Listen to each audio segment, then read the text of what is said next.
Deus seja louvado e engrandecido nessa noite. E é sempre um prazer estar aqui com os irmãos, em especial nesse dia, né? Um dia de um dia marcante na experiência cristã, na experiência dos chamados adventistas, né? O dia de hoje, 18 de abril. E eu ontem, lembrando dessa experiência e vivenciando toda aquela experiência aparentemente traumática, quando Deus, na verdade, estava guiando o seu povo, tomando as rédeas de maneira que pudesse provar quem, na verdade, estava a esperar. E o assunto de hoje seria, então, o final dos 2.300 dias. Daniel 8, verso 14, bastante conhecido, é dito justamente a respeito dessa grande profecia. Profecia esta que chegou até o presente tempo, findando ali no dia 22 de outubro, já pós-Cristo, né? E a gente estudando o assunto das 2.300 tardes e manhãs, somente no quesito matemática, já é maravilhoso. Mostra como Deus, de maneira esplendorosa, ele deixou, então, os relatos inspirados para que pudéssemos, então, através da pesquisa, do estudo, da devoção, santos homens, como o Mateus citou ainda agora há pouco, santos homens estiveram empenhados para que esse conhecimento chegasse até os nossos dias, né? São várias experiências dentro dessa grande profecia que causou muita dor, muita insônia para o profeta Daniel, porque, além de ser uma grande profecia, estava também relacionada ao tempo para os judeus, o tempo para que eles se arrependessem. Quando Daniel inquere o anjo a respeito das 70 semanas, o anjo explica que essa parte era relacionada ao teu povo, né? E uma mensagem que era de misericórdia para que o povo de Israel pudesse, então, se harmonizar com os princípios sagrados. Dentro dessas 2.300 tardes e manhãs, a qual no final dela o santuário seria purificado, também já predizia o nascimento do Messias, predizia sua morte. E assim, após não mais ter expectativa para aquele povo que fora instruído na lei, então agora Cristo, então, pessoalmente, teve que dirigir a sua causa, a obra dele aqui na terra, pessoalmente. Ele enviou profetas, enviou mensageiros, e nada daquilo que foi posto para que aquela nação, então, pudesse se tornar preeminente nesse trabalho, foi, então, aceito. E aí ele vem pessoalmente, enviado do Pai, com a certeza, segundo o próprio texto. E quando fosse enviado o herdeiro, então, eles iriam, então, respeitar, ter algum temor, e que nós sabemos que na experiência isso não ocorre. O maravilhoso dentro dessa maior profecia está relacionado ao assunto da parábola das 10 virgens. Está relacionado à mensagem, à tríplice mensagem de Apocalipse 14. Dentro desse campo, ela vem trazendo lá do ano 457 e vem trazendo a respeito preparando o povo para o encontro com Cristo. Depois, não há esse encontro como nação, há como indivíduos. Cristo, por uma única alma, se assim fosse o caso, ele teria feito o mesmo sacrifício. Mas não foi somente uma única alma. Foi muitas pessoas. Milhares e milhares e milhões e milhões. Assim será o grande projeto de Deus realizado na salvação do homem. Porém, há gerações em que a perversidade, em que a escuridão das trevas prevaleceu. Mas mesmo ali, Deus tinha o seu povo. Porém, nós vivemos em um campo totalmente diferente. Nós somos de uma geração onde tivemos toda a oportunidade, temos toda a oportunidade do conhecimento, ele está todo resumido para os nossos dias. E esse assunto das 2.300 tardes e manhãs, que causou em seu cumprimento literal um grande movimento mundial de preparação para o encontro com a segunda vinda de Cristo, segundo eles assim entendiam. E hoje, então, 18 de abril, foi para aqueles irmãos uma data marcante. Esse movimento teve a sua origem justamente conforme a profecia de Daniel, a qual diz que no fim do tempo, ou no tempo do fim, a ciência se multiplicaria. As coisas seriam, os acontecimentos seriam muito rápidos, as descobertas. E de 1798 para cá, isso tem ocorrido de maneira muito, muito extraordinária, principalmente em nossos dias. E a profecia fala que Deus, em sua misericórdia, para remir a sua igreja, precisava enviar uma mensagem, e essa mensagem era aquela de Apocalipse. E esses irmãos, então, pregaram com grande ênfase, não medir esforços, como nós vemos a experiência de José Wolff, percorrendo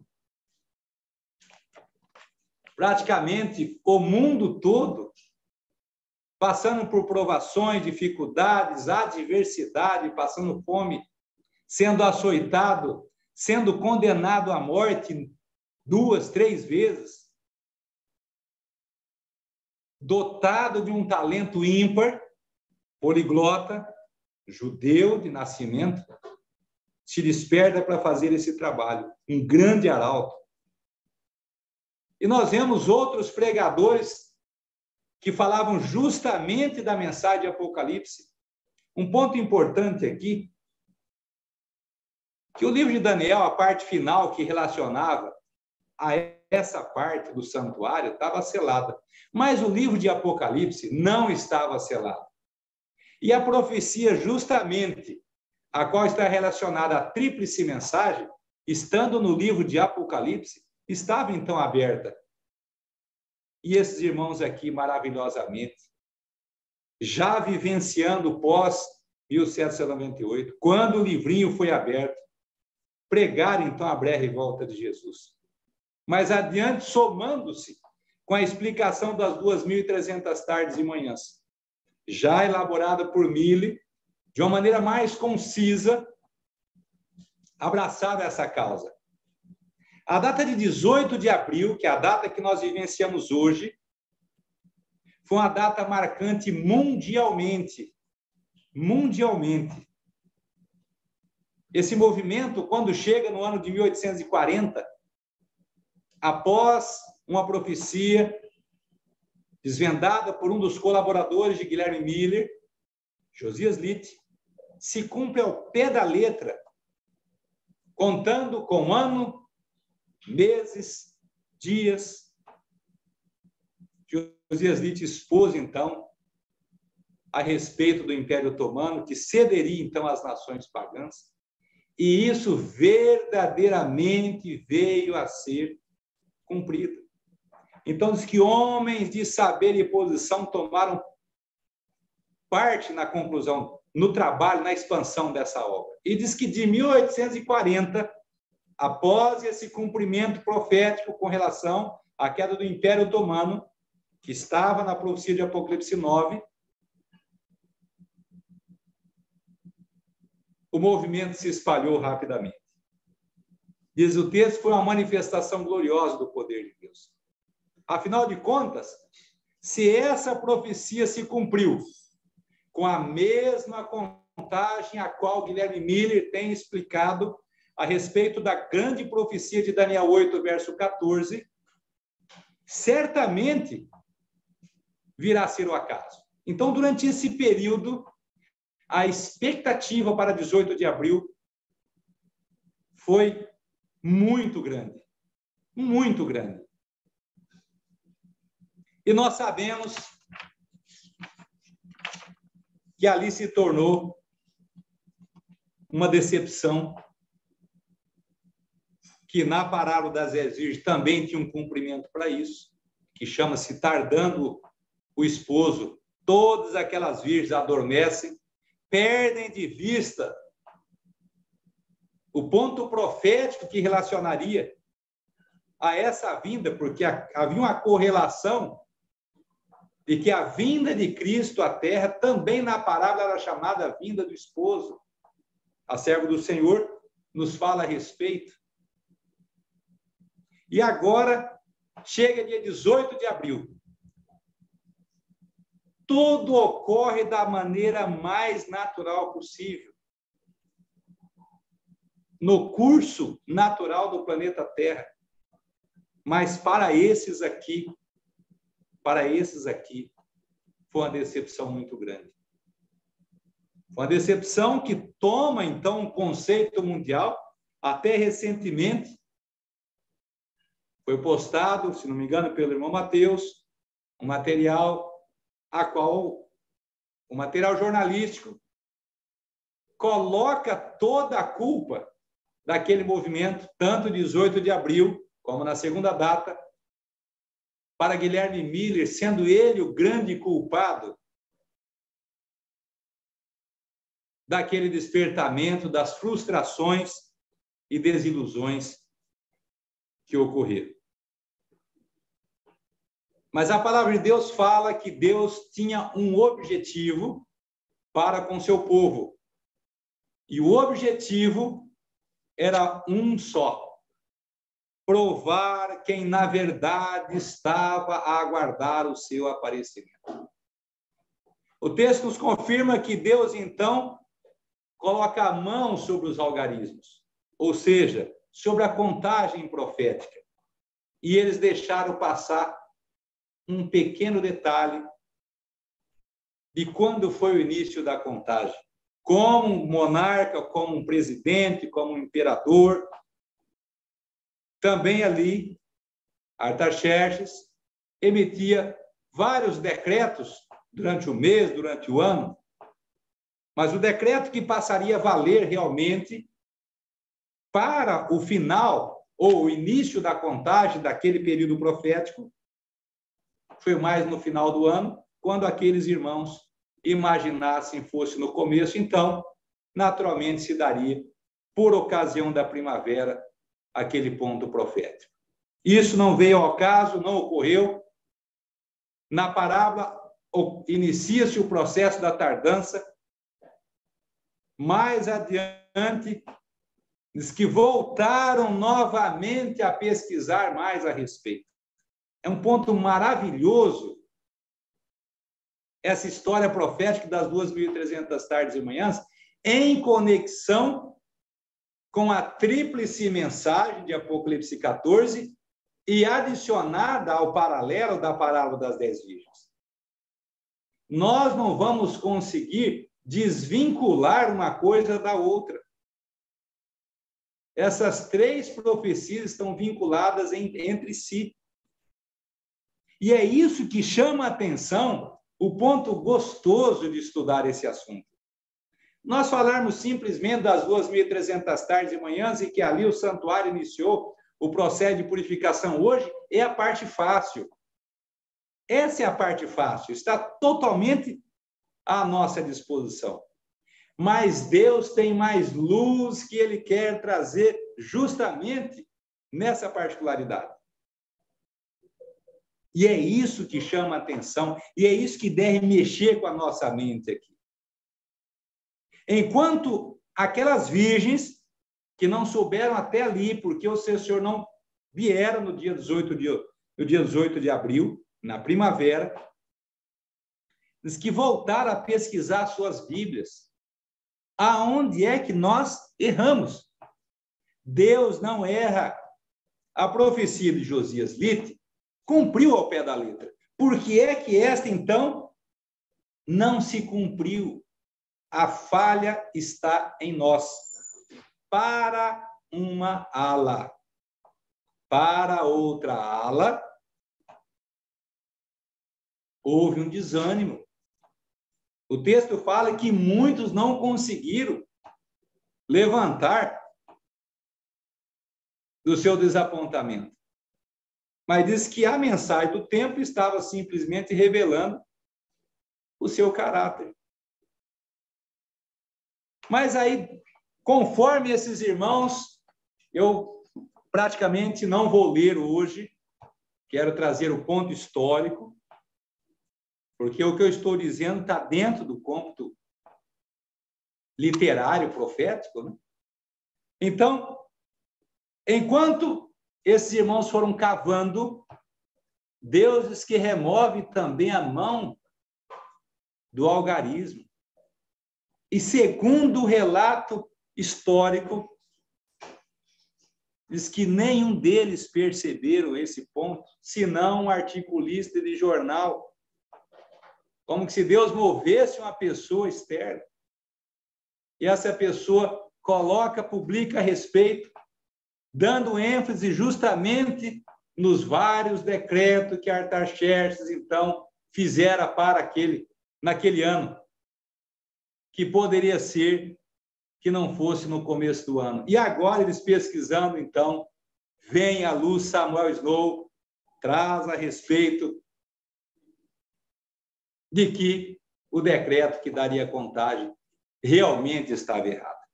Mas foi o decreto mais para o final do ano. E refazendo todo esse cálculo,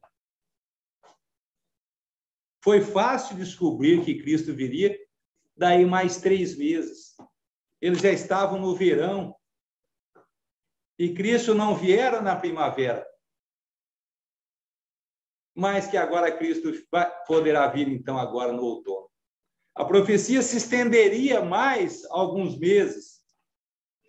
E na parábola das 10 virgens, seguidamente do verso 5 de Mateus, capítulo 25, quando diz, e tardando o esposo, todas foram tomadas de sono, o verso 6 fala a respeito de uma mensagem, a qual desperta aquelas virgens que haviam estado, então, adormecidas. Samuel Snow vem com essa mensagem, certamente passando pelo crivo de grandes homens pesquisadores assíduos, e, de repente, agora cai nas mãos de pessoas simples. O texto fala que não foram os mais eruditos que entenderam a mensagem, eles foram por último aceitando. Mas no início ali, foram as pessoas mais simples. E justamente conforme a mensagem da parábola de Mateus 25, deram a mensagem, aí vem o esposo sair ao seu encontro. Como é que se traduzia isso na prática? Ora, eles agora tinham uma base para expor às igrejas a qual eles faziam parte. Eles foram até as igrejas e disseram, olha, nós cometemos um equívoco. E o nosso equívoco foi que o aniversário para o final das 2.300 tardes e manhãs se dará quando foi o início da contagem. E nós erramos como se fosse no começo do ano. Mas foi no final. E agora esse evento ocorrerá daqui mais tantos dias.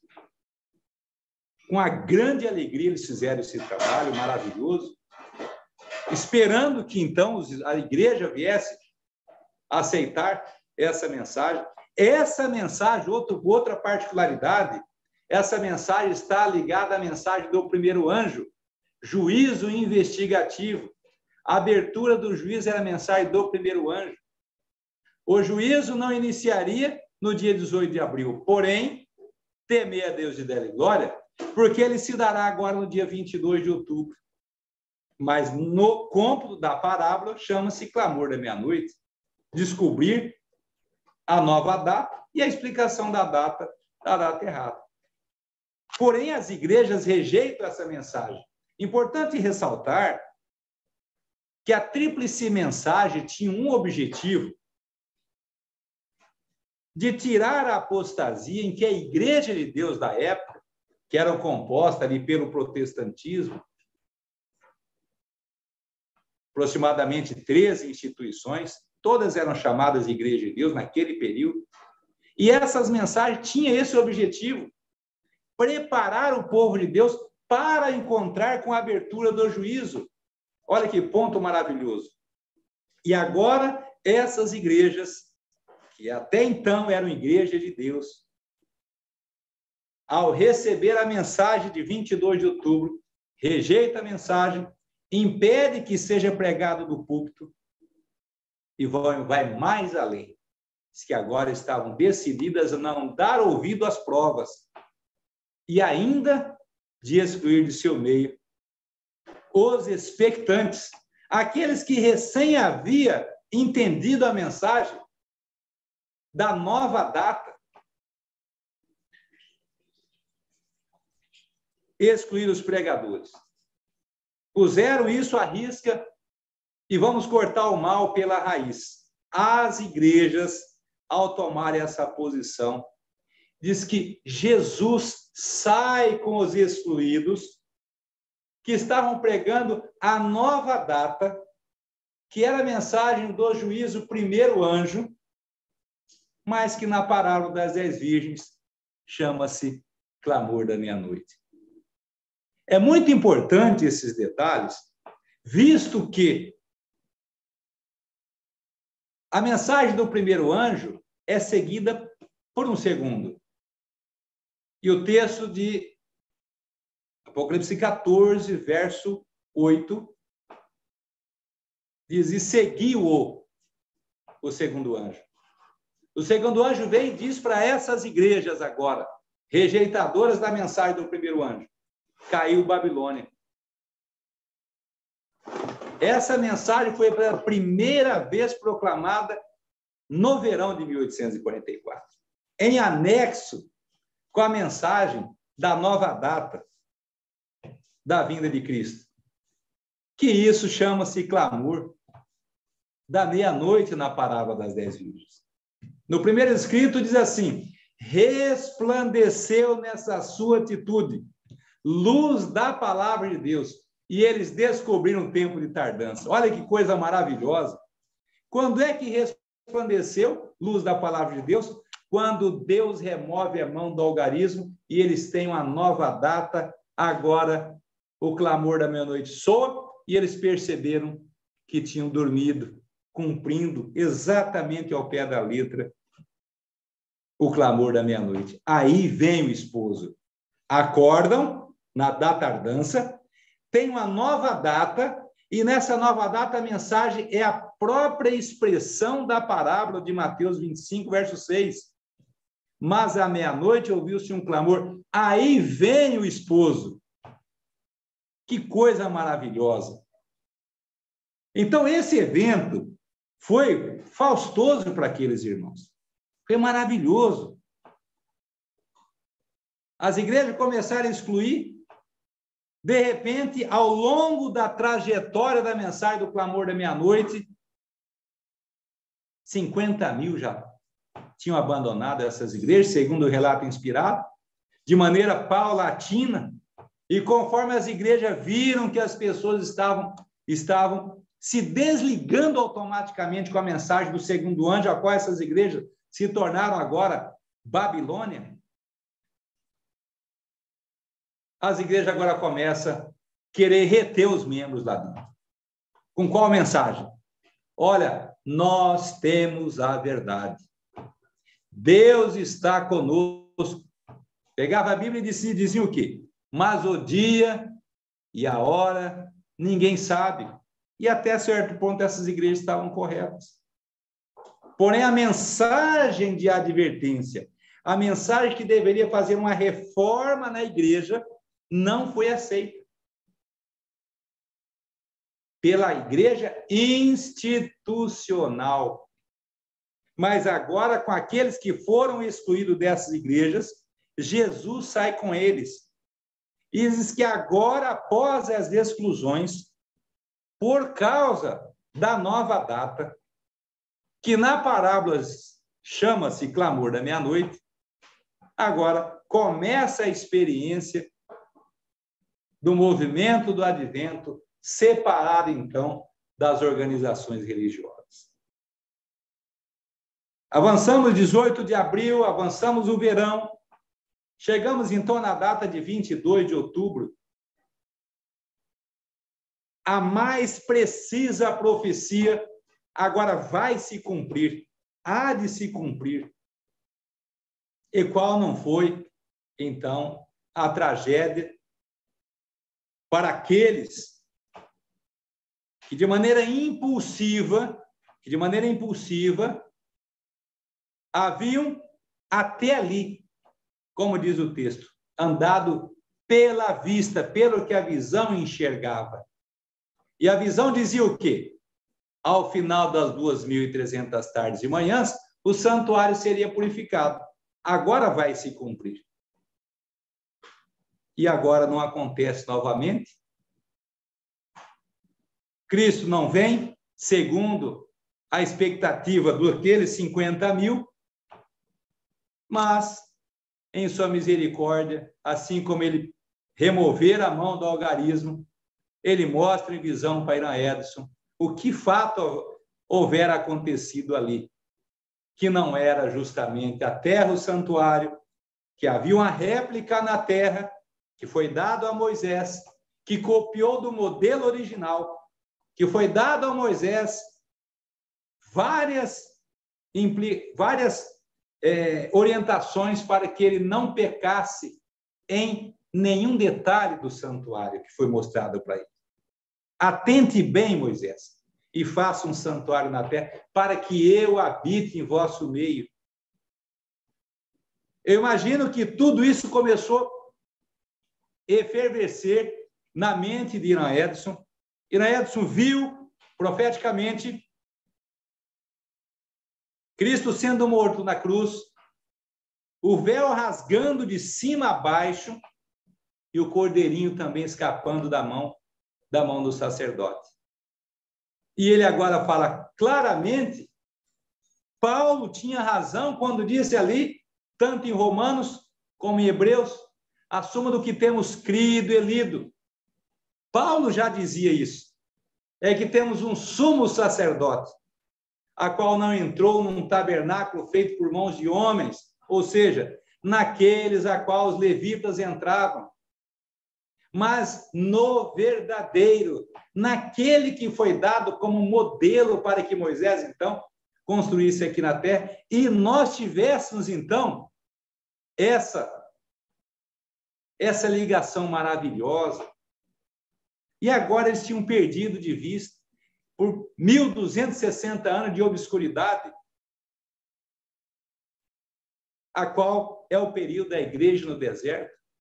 E agora, lá em 1844, no dia 22 de outubro, vem essa maravilhosa luz, clara, transparente, com outros pormenores que diz respeito ali àquela visão, mas vou me deter nessa particularidade.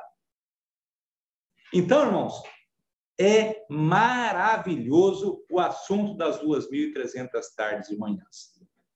Dura experiência eles passaram aqui. Alguns irmãos vivenciaram a data de 18 de abril, mensagem do primeiro anjo. Passaram pela tardança, despertaram no clamor, mensagem do primeiro anjo, dizendo a nova data. Ao as igrejas rejeitarem a mensagem do clamor e do primeiro anjo, recebe a mensagem, caiu Babilônia. continuam os mesmos irmãos sendo representantes do primeiro e agora do segundo anjo.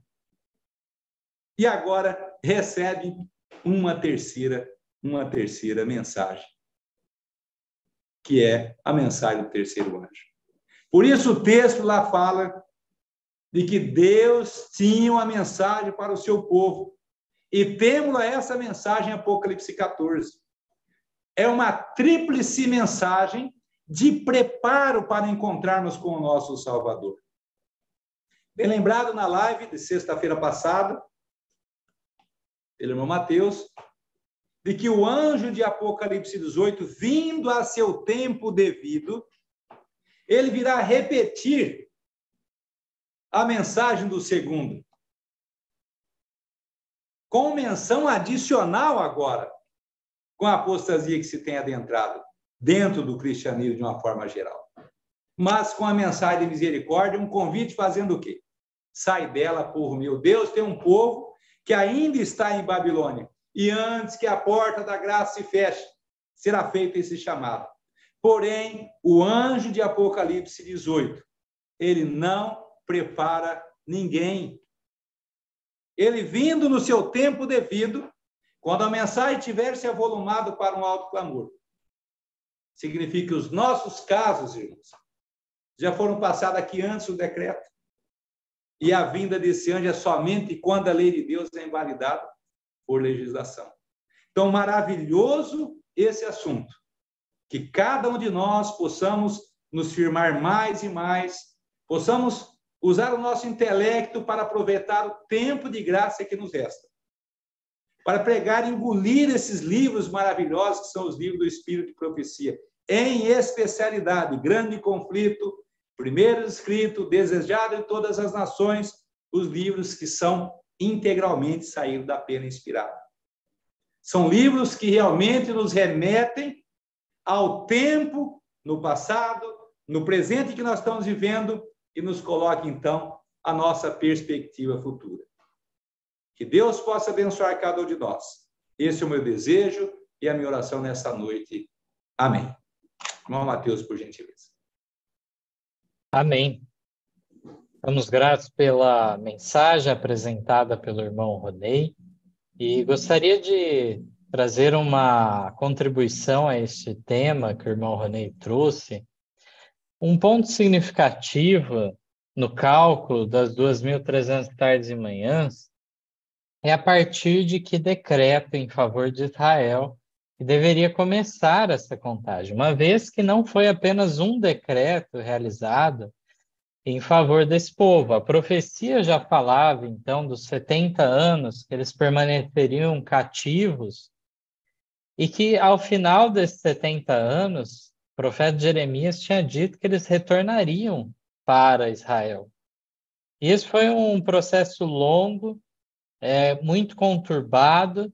Os irmãos que quiserem mais detalhes sobre isso, temos o livro Profetas e Reis, que nos narram aí os primeiros que foram, tais como Zorobabel, e assim sucessivamente várias levas, mas muitos israelitas ficaram receosos desse retorno. Aqueles israelitas, então, do tempo de Ester, que estavam espalhados no reino da Pérsia e sofreram com aquele decreto de Amã, eles não tinham ouvido a recomendação de Deus de deixarem os seus negócios, a prosperidade que estavam alcançando no reino da Pérsia, e então irem para a Terra Santa.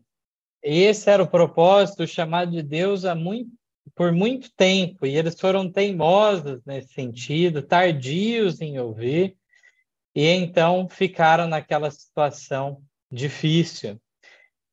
E em relação ao término dos 70 anos, é dito que, primeiramente, Ciro, como general dos exércitos, conquista a cidade de Babilônia, destrona, então, os caldeus do controle do mundo, e então o rei, naquele momento, era Dario Medo. Mas, passado 2 anos, então, este Dario, da história de Daniel na Cova dos Leões, vem a falecer. Já era de alta idade, e quem fica, de fato, como rei é Ciro. E é nesse momento, então, que Ciro é colocado em contato com a profecia, que indicava, então, o seu papel em favor de Israel, ele chamado pelo nome antes mesmo de nascer, há mais de meio século antes, ele, então, já tinha sido predito pelo profeta Isaías a sua participação nisso tudo. Ele decide cumprir o seu propósito, isso não foi sem dificuldade, visto que havia agentes de Satanás humanos e sobrenaturais, anjos caídos, que procuravam influenciar o rei num sentido contrário a isso. Mas diz que o próprio Gabriel não teve condição de enfrentar aquelas hostes malignas. E o próprio Miguel, ou seja, Cristo, o chefe dos anjos, ele veio então em socorro para concretizar esse plano. E Ciro, então, traz esse primeiro decreto em favor de Israel. Mas a ordem deixada lá em Daniel, capítulo 9, é dito de uma ordem de restaurar os muros de Jerusalém. E é um decreto, então, posterior. Ellen White comenta sobre o papel desses decretos de vários reis da seguinte maneira: está no Grande Conflito, 326 a página, diz assim: no capítulo 7 de Esdras, acha-se o decreto, Esdras 7, 12 a 26. Em sua forma completa, foi promulgado por Artaxerxes, rei da Pérsia, em 457 a.C. Mas em Esdras 6,14, que diz ter sido a casa do Senhor em Jerusalém, edificada conforme o mandado, ou decreto, como se poderia traduzir, de Ciro e de Dario e de Artaxerxes. Olha só, aqui nos fala de 3 decretos em favor do povo de Deus. E diz assim: esses 3 reis, originando, confirmando e completando o decreto, deram-lhe a perfeição exigida pela profecia para assinalar o início dos 2.300 anos. Tomando-se o ano 457 a.C., tempo em que se completou o decreto como data da ordem, viu-se ter-se cumprido toda a especificação da profecia relativa às 70 semanas. Então, aqui, o Dario, citado no texto, é um outro posterior a Ciro, que vem na sua sequência. Então, tivemos Ciro, Dario e Artaxerxes. Esses 3 reis originaram, confirmaram e completaram o decreto, tal como Esdras 6,14 nos dá a entender. E assim, agora havia a condição correta, perfeita para o início do cálculo dos 2.300 anos. E os acontecimentos envolvendo o final das 70 semanas se confirmam, então, com o ministério de Cristo, bem como o martírio de Estevão ao final das 70 semanas, tudo cumprido com uma exatidão de dia, mês e ano, em todos os pormenores. Então, realmente, como o irmão Ronei declarou ao início, só o ponto matemático de estudo já nos deixa impressionados de como, então, Deus deixou algo para provar a veracidade bíblica, de maneira que tenhamos certeza que Deus está guiando o seu povo aqui nessa terra. Amém.